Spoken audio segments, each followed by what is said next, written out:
আজকে আমি চলে এসেছি পশ্চিম মেদিনীপুর জেলার বীরসিংহ গ্রামে।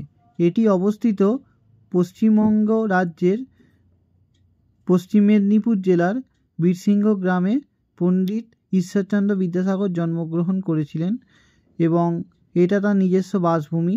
এবং এই জায়গাতে এসে আজকে তোমাদের জন্য ভিডিওটা বানাচ্ছি। দারুণ পরিবেশ রয়েছে এখানে চারপাশে, এবং এখন নতুন করে জায়গাটি আরও ডেভেলপমেন্ট করা হয়েছে গভর্নমেন্ট অফ ওয়েস্ট বেঙ্গল থেকে। তো যেহেতু জায়গাটি খুব সুন্দর করে করা হয়েছে, তাই সকলে মিলে একদিন আসতে পারেন, ঘুরতে আসার জন্য খুব ভালো জায়গা।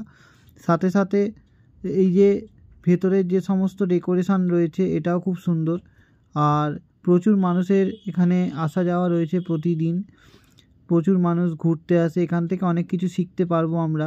এটা ঘাটাল অংশের মধ্যে পড়ছে, ঘাটাল থেকে কিছুটা দূরত্বেই বীরসিংহ গ্রাম।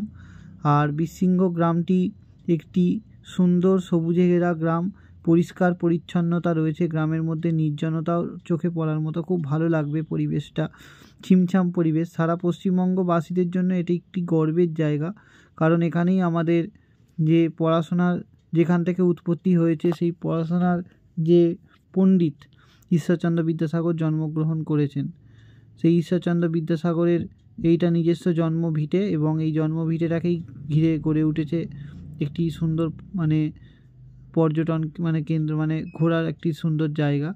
আর এই যে বাড়িটা দেখতে পাচ্ছ, এটা পুরনো বাড়ি, ঠিক আছে। দেখো কী সুন্দর লেখা আছে বাড়ির ওপর। আর এই যে বিল্ডিংটা দেখতে পাচ্ছ, এটা নতুন বিল্ডিং হয়েছে নতুনভাবে, সুন্দরভাবে। এখানে বিদ্যাসাগরের বিভিন্ন লেখা রয়েছে, বিভিন্ন মডেলের মাধ্যমে বিদ্যাসাগর জীবনে যা যা অ্যাচিভ করেছে সেগুলো সমস্ত কিছু তুলে ধরা হয়েছে। কত সালে কি করেছে বিদ্যাসাগর, সমস্ত কিছুটাই কিন্তু তুলে ধরা হয়েছে। আর এই নতুনভাবে করে ফেলার জন্য বিদ্যাসাগরের জন্মস্থানের এই স্থানটি আরও সুন্দর হয়ে উঠেছে, প্রচুর মানুষের আনাগোনা বেড়েছে। এর আগে আমি একবার এসেছিলাম অনেক দিন আগে, আজ থেকে প্রায় 7 বছর আগে এখানে আমি এসেছিলাম। তখন এতটা ডেভেলপড হয়নি, তখন শুধু বিদ্যাসাগরের বাড়িটাই ছিল আর কিছু সংগ্রহ ছিল।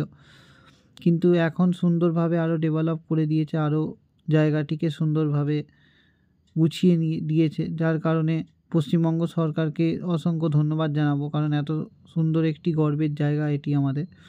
পরবর্তীকালে আমি চাইবো এর পাশে আরও একটি সুন্দর মিউজিয়াম হোক, যেখানে বিদ্যাসাগরের সমস্ত সংগ্রহ থেকে শুরু করে সমস্ত কিছু থাকবে, জীবনের সমস্ত কিছু। আর বিদ্যাসাগর আরও যেখানে যেখানে গেছে, যা যা অ্যাচিভমেন্ট আছে, সমস্ত কিছুটাই সেখানে থাকবে আর কি। আপাতত যতটুকু করেছে খুব ভালো লাগার মতোই, এবং খুব শেখার আছে এখানে। যে সমস্ত লেখা টেখাগুলো আছে না, এগুলো পড়তে হবে, এসে সময় দিতে হবে মিনিমাম। এখানে এসে 1 ঘন্টা 1.5 ঘন্টা সময় দিয়ে পুরো জায়গাটা ভালো করে ঘুরলে তবে ভালো করে ঘোরা হবে। এসে ওই ছবি তুলে গিয়ে পালিয়ে গেলে হবে না, কারণ ভেতরে অনেক কিছু দেখা আছে। যে বিল্ডিংগুলো দেখালাম, ঠিক আছে, ওর মধ্যে অনেক কিছু লেখা টেখা আছে যেগুলো পড়ার মতো আছে। আর এটা দেখো পুরো ডিটেলসটা দেওয়া আছে এই বিদ্যাসাগরের বীরসিংহ গ্রাম সেই সম্পর্কিত। কী সুন্দর মাইলস্টোনগুলো বসিয়েছে না, মাইলস্টোনগুলোতে কী সুন্দর লেখা আছে বিদ্যাসাগরের সমস্ত কিছু। খুব ভালো লাগছে আজকে দেখতে। আজকের পরিবেশটা দারুণ, ঠান্ডা ঠান্ডা ওয়েদার, হালকা হালকা মেঘলা করে আছে।